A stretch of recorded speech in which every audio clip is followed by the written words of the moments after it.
어린이 여러분, 안녕하세요. 네, 오늘 함께 여러분들과 함께 말씀을 같이 배워보겠습니다.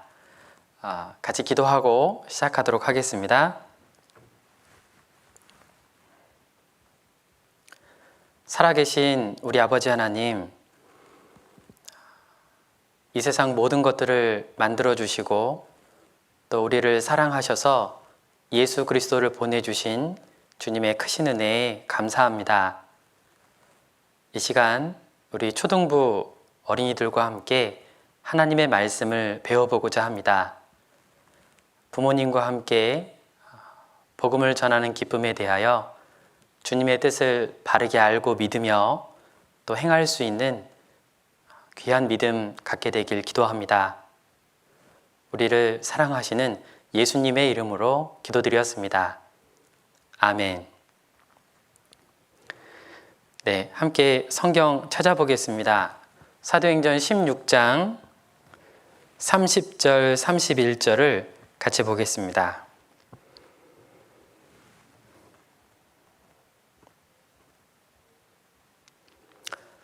사도행전 16장 30절과 31절 말씀을 같이 찾아보겠습니다.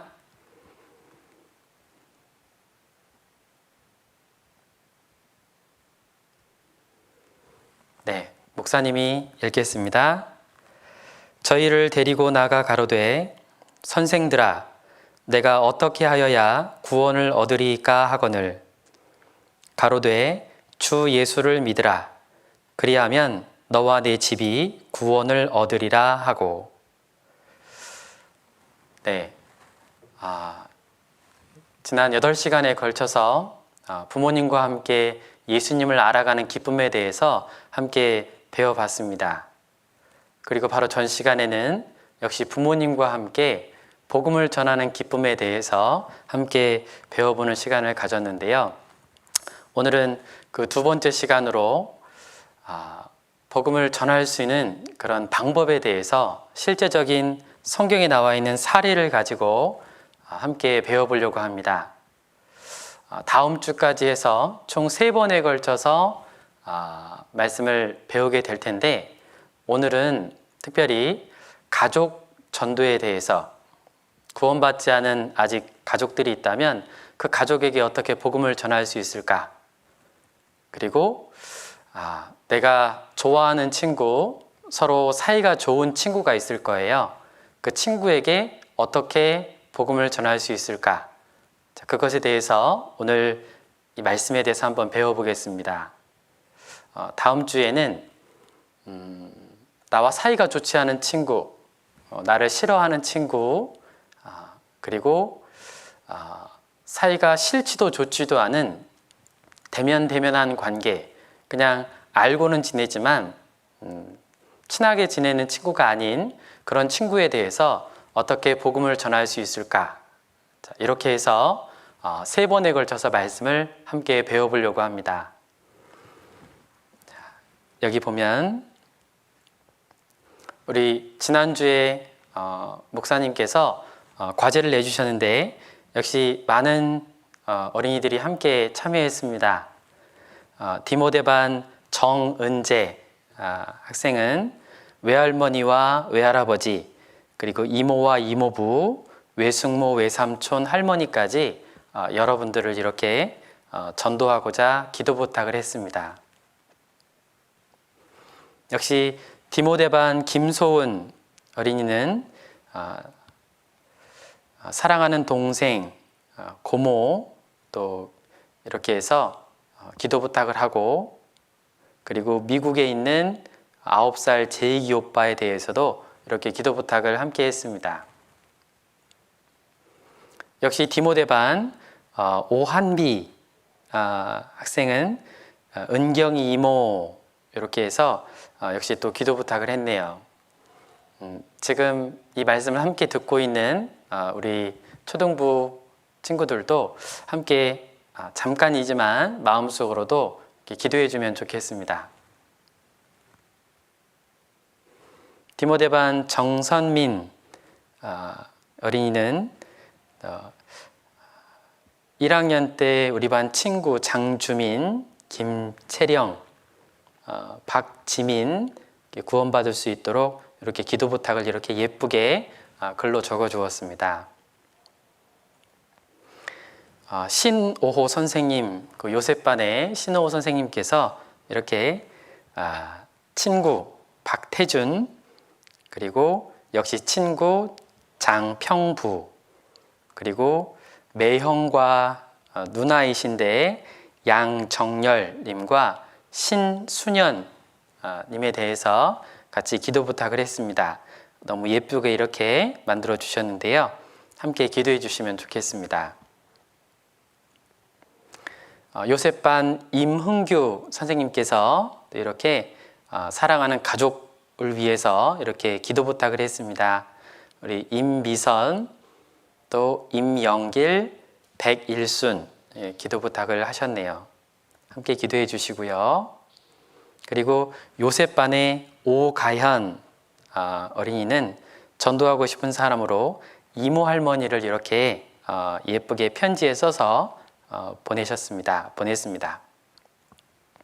그리고 요셉반의 구예슬 어린이는 이렇게 예수님께서 또 이렇게 구원받지 않은 외할아버지 장효훈, 그리고 전도하고 싶은 사람으로 할아버지 구자룡, 이렇게 해서 아주 긴 글을 이렇게 편지로 해서 보내주셨습니다. 우리 말씀을 듣고 있는 우리 광주교회 초등부 어린이들도 함께 위해서 기도해 주면 좋겠습니다. 네, 오늘 말씀은 가족 전도, 지금 말씀을 듣고 있는 초등부 어린이들 중에 아직 구원받지 않은 아버지나 아니면 어머니, 또 할아버지나 할머니, 또 형, 누나, 언니, 동생 중에 아직 구원받지 않은 그런 사람이 있을 수 있어요. 그 가족을 어떻게 전도할 수 있을까에 대해서 오늘 말씀을 통해서 함께 확인해 보겠습니다.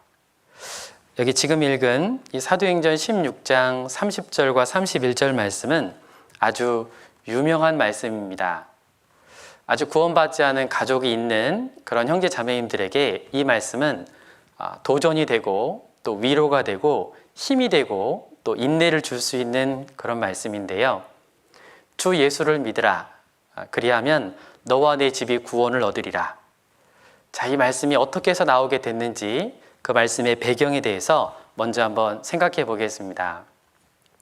이 사도행전 16장은 사도 바울께서 신라와 함께 마케도냐라고 하는 지역에서 복음을 전할 때 일어난 일이에요. 이 빌립보라고 하는 지역에서 복음을 전하는데 이 복음을 전할 때 어떤 일이 일어나냐면 한 귀신 들린 여종을 만나게 돼요. 그 귀신 들린 여종은 점을 쳐서 수입을 얻는 그런 여자였습니다. 그 여자에게는 여종인 거 보니까 주인이 있었어요. 그 여종이 바울과 실라를 보면서 따라다니면서 이렇게 외칩니다. 이 사람들은 살아계신 하나님의 종으로 구원의 길을 너희에게 전하는 자라. 생각해보면 지금 하는 그 말은 맞는 말이죠. 살아계신 하나님의 종으로 구원의 길을 전하는 자라. 맞는 말이긴 한데 계속적으로 따라오면서 그 소리를 계속 똑같은 말을 반복하니까 사도 바울께서 그 안에 있는 귀신을 내어 쫓습니다. 주 예수의 이름으로 말하노니 나오라 하니까 그 귀신이, 안에 있던 귀신이 나오게 돼요. 정말 좋은 일을 한 거죠. 귀신을 쫓아줬으니까. 자, 그런데 문제가 생겼는데 그 여종을 통해서 돈을 벌었었던 주인이 그 점을 이제 더 이상 칠 수 없게 되니까 이제 마음속에 문제가 됐어요. 그래서 어떻게 하냐면 관아에 가서 고발을 합니다. 고소를 해요. 뭐라고 고소를 하냐면 이 사람들이 지금 우리 성에 와가지고 우리 성을 소란케 하고 있습니다. 이렇게 누명을 씌우고 상관에게 고발을 해요. 자, 그러니까 그 상관이 바울과 실라를 데려다가 옷을 찢고 그리고 매로 많이 친 후에 감옥에다 가둡니다. 그때 바울과 실라는 무엇을 했냐면 하나님께 기도하고 그리고 하나님께 찬양을 드렸어요. 자, 그 소리를 그 함께 감옥에 들어있었던 많은 죄수들이 들었다라고 하나님은 말씀하고 있습니다. 자, 그런데 놀라운 일이 벌어지게 되는데 갑자기 그 감옥에 큰 지진이 일어나게 돼요. 그 지진 때문에 옥터가 무너지고 옥문이 열리고 그리고 쇠고랑이 다 풀어지게 돼요. 자, 어쩌면 교도소에서, 지금으로 생각해보면 교도소에서 큰 지진이 나서 교도소가 무너지고 그리고 수갑이 다 풀린다면 죄수들이 다 도망갔겠죠. 그런데 놀라운 것은 여기 있는 이 죄수들이 도망가지 않고 그 자리에 있었다는 거예요. 자, 그 이유에 대해서는 한번 조금 이따가 한번 생각해 볼게요. 자, 문제가 생긴 사람이 있었는데 바로 그 감옥을 지키는 교도관이에요. 그 교도관이 보니까 옥문이 열리고 또 죄수들이 다 이렇게 도망갈 수 있는 상황들을 된 걸 보고 자살을 하려고 했습니다. 그때 사도 바울이 큰 소리로 그를 불러서 우리들이 다 여기 있으니까 자살을 하지 말라고 그렇게 권합니다. 그리고 한 말이 지금 읽은 사도행전 16장 30절 31절 말씀이에요. 어떻게 하여야 내가 구원을 얻을 수 있습니까? 라고 말하자 사도 바울께서 주 예수를 믿으라. 그리하면 너와 내 집이 구원을 얻으리라 라고 말한 거예요. 자, 여기에서 우리가 얻을 수 있는 교훈이 있습니다. 왜 그 죄수들은 도망갈 수 있는 상황에서 왜 도망가지 않았을까? 첫 번째로는 아마 바울과 실라가 했던 행동을 너무 놀랍게 생각했을 거예요. 아니, 감옥에 갇혔는데 어떻게 거기에서 하나님께 기도하고 그리고 찬양을 드릴 수 있었을까? 그들은 놀랐어요. 그리고 한 가지 더 놀라운 것은 평상시에 일어나지 않았던 큰 지진을 통해서 옥문이 열리고 그리고 쇠고랑이 다 풀어진 것을 보고 이건 일상적으로 일어날 수 있는 일이 아니잖아요. 그러니까 그 죄수들도 그 놀라운 사실에 대하여 무엇인가 듣길 원했을 거예요. 자, 그들이 도망가지 않고 그 위치에 있었어요. 이 사도 바울이 감옥에 갇힐 때 어떤 일을 겪냐면 여기 23절에 보니까 많이 친 후에 옥에 가두고 간수에게 분부하여 든든히 지키라 하니, 바울과 실라는 감옥에 들어가기 전에 많이 맞았어요. 생각해보면 바울과 실라가 무엇을 잘못한 것은 없죠. 무슨 죄를 지은 게 아니에요. 그런데 많이 맞았어요. 바울과 실라 감옥에 쇠고랑에 차여 있으니까 아무것도 할 수 없었을 때 그때 그들은 하나님께 기도하고 찬양 드렸어요.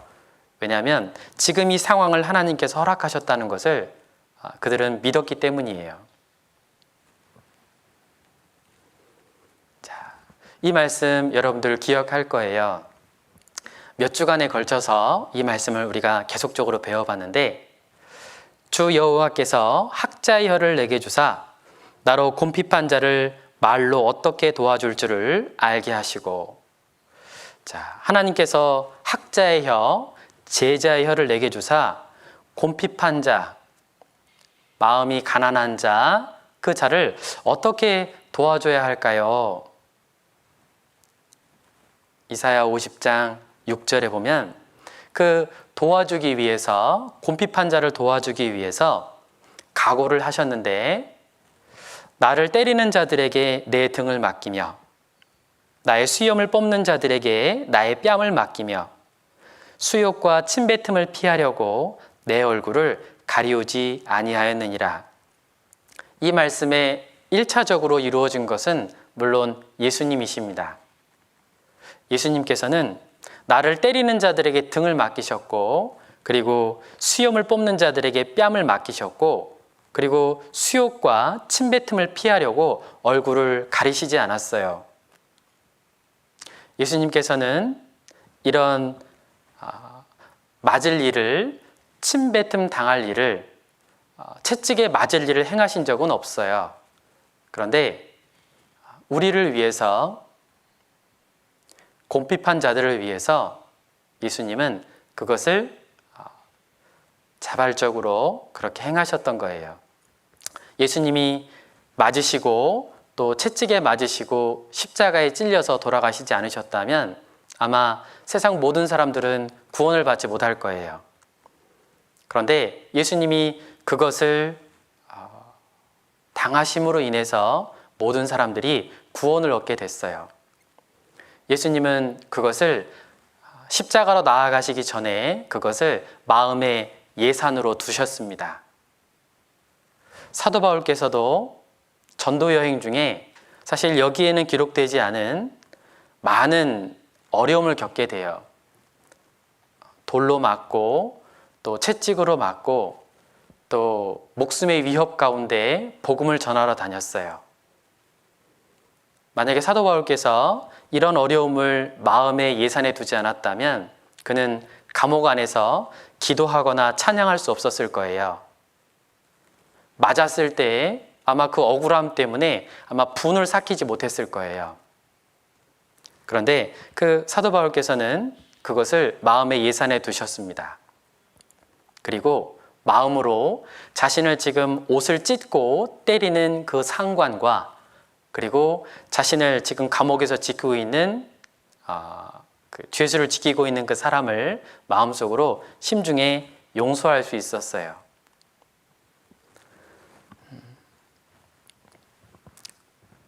여기 빌립보의 간수가 나와요. 그 간수가 가족들이 이제 구원받는 내용이 그 뒤에 이제 이어지게 돼요. 사도 바울은 자신을 지금 때리는 그 상관도 그리고 자신을 지금 지키고 있는 간수도 불쌍히 여기는 마음이 있었어요. 몰라서 그런 거야.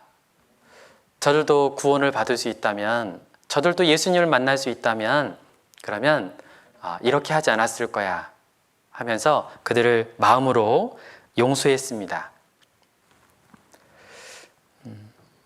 오늘 말씀을 통해서 우리가 전도의 방법을 배우게 될 텐데 첫 번째 전도의 방법은 마음의 예산을 크게 갖자라는 것을 먼저 이야기합니다.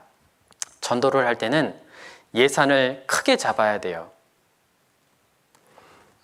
예전에 한 형제님이 간증을 할 때 이런 간증을 한 적이 있었어요. 그것이 목사님의 마음속에 깊이 새겨졌는데 한 형제님의 아버지가 아직 구원받지 않았어요. 아버지를 전도해야 되는데 그 형제님은 아버지를 무서워했어요. 그래서 말을 꺼내지 못하고 있었는데 이웃에 아직 구원받지도 않은 분이 오셔가지고 그 고민을 듣고 나서 이렇게 했더랍니다. 당당하게 전하세요. 때리면 그냥 맞으면 되죠. 죽이지는 않잖아요. 그 말을 듣고 그 형제님이 마치 뒤통수를 크게 한 대 맞은 것처럼 큰 충격을 받았대요. 왜냐하면 아직 구원도 받지 않은 저 이웃이 말하는 것을 보고 자신이 너무 부끄러웠던 거예요. 내가 복음을 전할 때, 친구에게 전도할 때, 가족에게 전도할 때 반갑게 맞이할 거라는 기대를 가지고 전도하게 되면, 복음을 전하게 되면 실망을 하고 아마 곧 포기하게 될 거예요. 그건 예산을 너무 작게 잡은 거예요. 사도 바울께서는 예산을 크게 잡으셨기 때문에 어려움이 있더라도 그걸 넘어갈 수 있었어요. 전도의 예산을 친구에게 복음을 전할 때, 가족에게 복음을 전할 때 얼굴을 붉히지 않는 범위 내에서, 또 다투지 않는 범위 내에서, 나를 욕하지 않는 범위 내에서 전도하려고 한다면 아마 전도할 친구들이 거의 없을 거예요. 복음을 전했을 때 반갑게 맞이하는 그런 사람은 정말로 찾아보기가 어렵습니다. 먼저 구원받은 어머니, 먼저 구원받은 아버지, 먼저 구원받은 형, 누나, 동생, 그리고 이모, 삼촌 누구든지 간에 먼저 구원받은 식구들이 함께 마음을 모아서 기도하세요. 그리고 예산을 크게 잡으세요. 이게 전도에 대한 첫 번째 방법으로 말씀드리고 싶습니다. 어떤 사람들은 내가 예수님을 믿는데 그런데 왜 전도가 되지 않을까? 왜 구원받는 일이 일어나지 않을까? 그 답을 32절에서 찾아보겠습니다. 32절. 주의 말씀을 그 사람과 그 집에 있는 모든 사람에게 전하더라. 자, 이 말씀해 보니까 왜 내가 주 예수를 믿으라. 그리하면 너와 내 집이 구원을 얻으리라 라고 말씀하셨는데 왜 우리 가족은 구원받지 못합니까? 그것은 이 32절의 말씀이 이루어지지 않기 때문일 거예요. 주의 말씀을 그 사람과 그 집에 있는 모든 사람에게 전하더라. 그 전해야 할 책임이 지금 말씀을 듣고 있는 여러분들에게 있습니다. 그 복음을 전했을 때 어떤 결과가 기다리고 있냐면 33절. 밤 그 시에 간수가 저희를 데려다가 그 맞은 자리를 씻기고 자기와 그 권속이 다 세례를 받은 후 저희를 데리고 자기 집에 올라가서 음식을 차려주고 저와 온 집이 하나님을 믿었으므로 크게 기뻐하니라. 여기 보니까 그 간수가 그 바울과 실라를 데리고 가서 그 자기와 자기 가족들에게 그 말씀을 전했어요. 그들이 구원받기에 필요한 시간은 단 하루였습니다. 하루 만에 구원함을 얻고 그리고 세례를 받았어요. 침례를 받았어요. 그리고 그 맞은 자리를 치료해 주면서 그들과 음식을 함께 나누면서 그들이 하나님을 온 집이 다 믿었으므로 크게 기뻐하니라. 어떻게 하루 만에 구원받을 수 있을까? 그건 바울과 실라가 했던 행동들이, 그 했던 말이 그들로 하여금 복음을 받아들일 수 있도록 하는 마음의 준비를 이미 해놓도록 하게 한 거예요. 여러분들은 아직 구원받지 않은 아버지, 구원받지 않은 어머니, 형, 누나, 언니, 동생을 위해서 기도를 쉬지 말아야 되고 하나님께 찬양을 쉬지 말아야 되고 그리고 기회가 되는 대로 계속적으로 복음을 전해야 돼요. 그때 정말 구원받은 그때 그들이 그 맞은 자리를 치료해 줄 거예요. 전도하면서 겪는 어려움들, 몸과 마음에 겪은 상처들을 구원을 받고 나면 이제 거기를 맞은 자리를 씻기고 그리고 싸매줄 거예요. 내가 잘못했다고, 정말로 미안하다고, 몰라서 그런 거니까 용서해 달라고, 너 때문에 내가 구원을 받게 돼서 너무 고맙다라고 아마 감사 인사를 하게 될 때가 이를 겁니다. 그때는 이제까지 겪어왔던 서러움과 또 오해들에서 다 풀려지는 그 시간, 정말 하나님께 감사하고 기쁨의 시간을 온 가족이 누리게 될 겁니다. 우리 두 번째로 살펴볼 것은 마가복음 2장입니다. 함께 찾아보겠습니다. 마가복음 2장.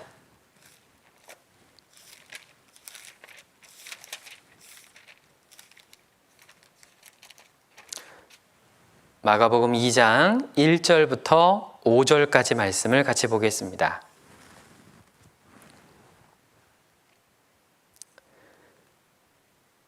마가복음 2장 1절부터 5절까지 말씀을 목사님이 읽겠습니다. 수일 후에 예수께서 다시 가버나움에 들어가시니 집에 계신 소문이 들린지라 많은 사람이 모여서 문 앞에라도 용신할 수 없게 되었는데 예수께서 저희에게 도를 말씀하시더니 사람들이 한 중풍병자를 4사람에게 메워 가지고 예수께로 올세 무리를 인하여 예수께 데려갈 수 없으므로 그 계신 곳에 지붕을 뜯어 구멍을 내고 중풍병자의 누운 상을 달아내리니 예수께서 저희의 믿음을 보시고 중풍 환자에게 이르시되 소자야 내 죄사함을 받았느니라 하시니. 자, 이 마가복음 2장의 말씀은 너무너무나 유명한 말씀입니다. 한 중풍병자를 여러 사람들이 메어서 예수님께 왔는데, 그런데 너무 많은 사람들이 모여 있어서 그 중풍병자를 예수님에게 데려갈 수 없는 상황에 그들이 취했던 행동이 우리들로 하여금 교훈을 줍니다. 여기 1절과 2절에 보니까 여러 날 후에 예수님께서 가버나움, 주로 예수님께서 3년 반의 공생의 기간 동안 있었던 곳이셨는데 집에 계신 소문이 들렸어요. 아, 예수님께서 이 집에 계세요 라고 소문이 났습니다. 그런데 너무 많은 사람들이 모여서 그 문 앞에 용신, 그 용신은 한자인데 몸과 얼굴을 받아들일 수 없는 상태, 얼굴도 들이밀을 수 없을 만큼 그 집에 너무 많은 사람들이 모였던 거예요. 그런데 3절에 보니까 사람들이 한 중풍병자를 4사람에게 메워가지고 예수께로 올세. 자, 여기 한 중풍병자가 있어요. 중풍병자, 예를 들어서 뇌에 출혈이 있었다던가 어떤 질환 때문에 몸을 제대로 가누지 못하는 사람, 이게 이제 중풍 환자예요. 그런데 그 중풍 환자를 사람들과 또 4사람이 함께 메어서 왔어요.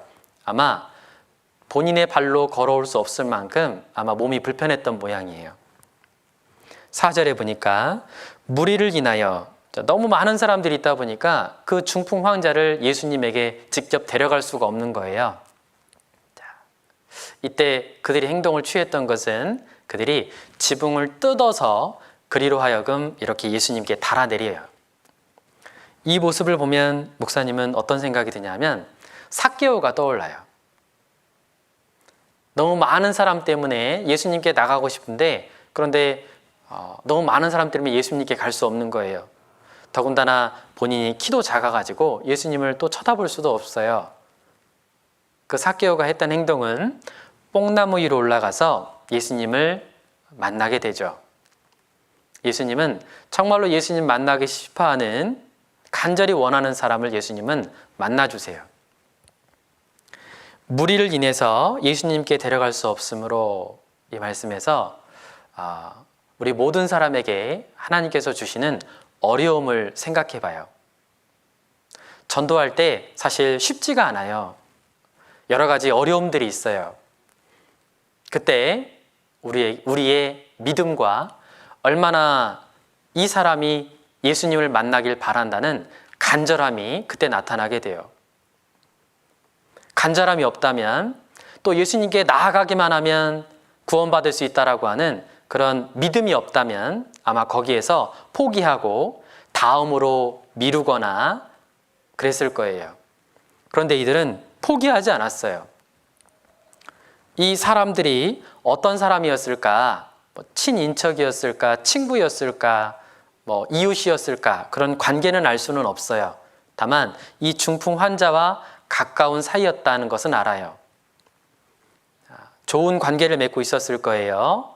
그런데 그들이 여러 사람들이 있었을 때 그들이 했던 방법은 포기하거나 뒤로 미루거나 그런 게 아니라 방법을 찾았다는 거예요. 자, 여기 목사님이 준비한 그림이 있는데, 이 그림에 보면 이스라엘의 예수님 당시, 그 성서 시대 때 예수님 당시에 이스라엘 사람들의 집이 있습니다. 이스라엘은 석회암지대예요. 조금만 땅을 파도 금방 얇은 흙을 지나쳐서 밑에 큰 바위가 나와요. 그래서 이스라엘의 집은 주로 지붕을 제외하고 나머지는 그 돌들로 이렇게 쌓여져 있어요. 자, 그런데 그 위는, 지붕은 어떻게 만들었냐면 그 위에 이렇게, 이걸 들보라고 불러요. 이렇게 대들보라고 하는데 뽕나무 그걸로 이렇게 대들보를 세우고 그리고 여기에 이렇게 나뭇가지를 이렇게 수직으로 이렇게 배열을 해서 그 위에 이렇게 진흙으로 발랐어요. 마치 우리나라의 옛날 초가집을 보는 것 같은데 이렇게 벽은 큰 돌로 이렇게 쌓여져 있지만 그 위는 이렇게 나무로 되어 있기 때문에 이걸 이렇게 벗겨낼 수가 있었던 거예요. 그들은 그것을 알고 예수님께 이 중풍 환자를 지붕을 뜯어내서 이렇게 내렸어요. 목사님이 이 그림에서 이 사람을 한번 봤어요. 이 사람을 보니까 결코 좋아하는 표정이 아니죠. 마치 순서를 기다려. 아직 예수님 만날 순서가 아직 안 됐는데 왜 이렇게 서둘러? 라면서 좀 불평어린 그런 표정을 하고 있죠. 하지만 이들의 이 모습을 예수님은 기뻐하셨어요. 그들의 믿음을 보고 저희의 믿음을 보시고 이 중풍 환자에게 내 죄 사함을 받았느니라 라고 말씀하셨어요. 예수님은 이들의 믿음, 저희의 믿음이라고 하셨는데 그 저희의 믿음에 분명 이 중풍 환자뿐 아니라 위에서 줄로 이렇게 달아내리는 이들의 믿음도 보셨다는 거예요. 양 네 귀퉁이에서 호흡을 잘 맞춰서 이렇게 달아서 이렇게 내려요. 그 모습을 보면 우리가 전도 집회 때 그때 복음을 전할 때의 모습과 참 비슷해요. 부모님, 그리고 여러분, 그리고 교사, 그리고 말씀을 전하는 전도인, 이렇게 해서 네 모퉁이에서 각각 줄을 잡고 그리고 전도할 친구 한 명을 이렇게 달아서 내리는 거예요.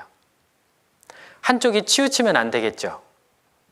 서로 하나 둘 하나 둘을 외치면서 호흡을 잘 맞춰서 이렇게 달아 내렸어야 했을 거예요. 이 처음에 이 환자는 예수님에게 믿음이 있었는지는 성경이 기록하고 있지는 않아요.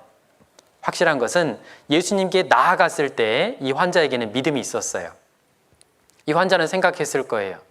도대체 누구에게 나를 데려가길래 이렇게 지붕을 뜯어서라도 나를 데려갈까? 이 환자에게 이제 믿음이 생겼어요. 정말 대단한 분을 내가 만나게 되는구나. 도대체 어떤 분이길래 이렇게까지 할까? 그 지붕을 뜯어내리는 그 사람들의 간절함이 그 중풍병자에게도 전달되어졌고 그리고 그가 이제 나음을 입게 됐어요. 우리는 전도하면서 우리들의 믿음을 주님께서도 보시고 또 전도하고 있는 그 전도를 당하는 그 친구도 봅니다. 얼마나 중요한 말씀인지, 도대체 어떤 말씀이길래 나를 이렇게까지 잘 해주는지 그 친구는 의아해할 거예요. 궁금해할 거예요. 우리가 전하는 이 복음의 소식이 얼마나 중요한지 여러분들은 이 말씀 듣는 장소에 데려오기 전에 그걸 여러분들이 보여주셔야 돼요. 복음을 전하는 두 번째, 우리 첫 번째로는 예산을 크게 갖자라고 했죠. 두 번째로는 조금 더 적극적으로 하자. 방법을 찾아보자. 두 가지를 말씀드립니다. 우리의 선한 행실을 통해서 그리스도인다운 모습을 보이는 건 너무나 좋아요. 그런데 그건 소극적인 전도예요. 그렇게 해서 복음을 전해서 그렇게 해서 나의 선한 행실을 통해서 누군가 물어와서 그들에게 복음을 전하는 경우는 드뭅니다. 결국 적극적으로 그들에게 찾아가서 내 입술을 통해서 용기를 내서 전도를 해야 되는 거예요.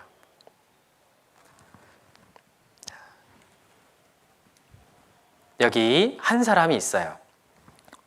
여러분들은 혹시 알는지 모르겠는데 이분이 현대그룹, 현대 그러면 알죠? 그 현대그룹의 처음에 창업주예요. 정주영 씨 돌아가셨는데 이분께서 이런 말을 했습니다. 해보지도 않고 안 된다, 못한다, 어렵다 라고 얘기하는 이들이 있다. 해보지 않으면 어떤 일도 당연히 성공할 수 없다. 그리고 정말 입에서 습관처럼 나오는 말이 있었다고 하는데, 이봐, 해보기나 했어? 이 말을 그렇게 습관적으로 많이 했다고 해요. 이건 안 됩니다. 이건 어려워요. 보시면 아시지 않습니까? 이렇게 직원들이 이야기할 때 이 정주영 씨는 해보기나 했나? 한번 해봐. 해보게. 도전해봐. 라고 그렇게 용기를 북돋아줬다고 해요. 우리의 전도는, 우리의 복음을 전하는 것은 결국 용기가 필요해요. 담대하게 용기를 내서 주님을 믿고 주님을 신뢰하고 용기를 내서 전할 때, 그때야 하나님께서 일하실 수 있는 거예요. 우리는 조금 더 적극적으로 전도할 필요가 있습니다.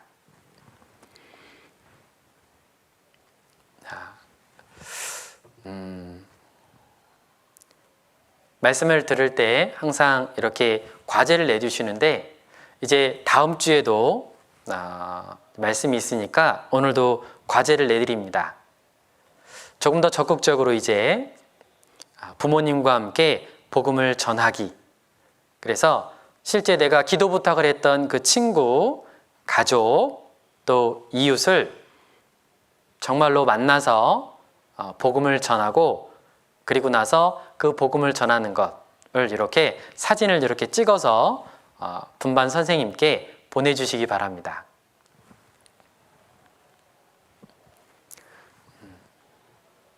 부모님과 함께 복음을 전하는 기쁨. 자, 두 번째 시간이었는데, 복음을 전할 때 혼자 전하는 것이 아니라 함께 전하는 것이고, 그 함께 전할 때 더욱더 힘이 있어요.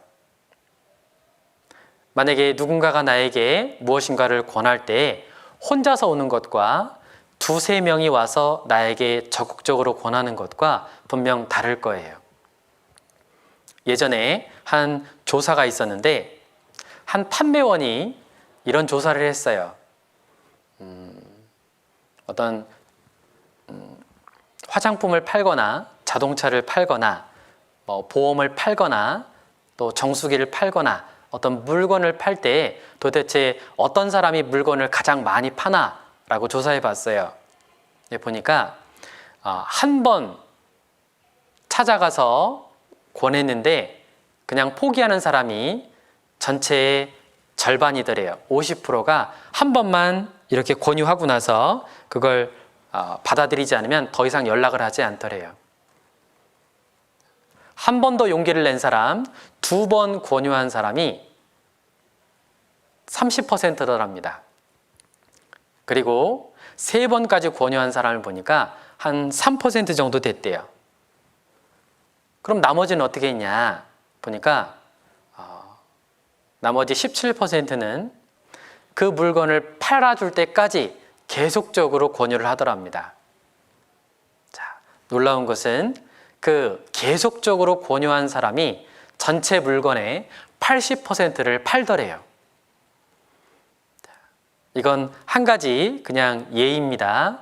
그런데 우리가 복음을 전하면서 너무 쉽게 포기하거나 뒤로 물러가지는 않는지 한번 생각해보고, 정말 용기를 내서 끈기를 가지고 인내를 가지고 복음을 전해서 귀한 열매를 여러분들이 맺었으면 좋겠습니다.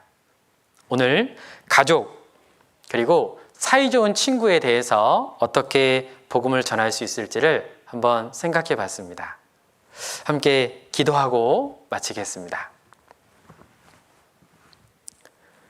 우리를 사랑하시는 고마우신 아버지 하나님, 오늘 부모님과 함께 복음을 전하는 기쁨에 대해 한번 말씀을 통해 확인해 보았습니다. 말씀을 듣고 있는 우리 어린이들이 주님을 사랑함으로 용기를 내서 부모님과 함께 복음을 전할 수 있도록, 그래서 귀한 열매를 통해 하나님께 기쁨과 영광을 돌릴 수 있도록 도와주시옵소서. 우리를 사랑하시는 예수님의 이름으로 기도드렸습니다. 아멘.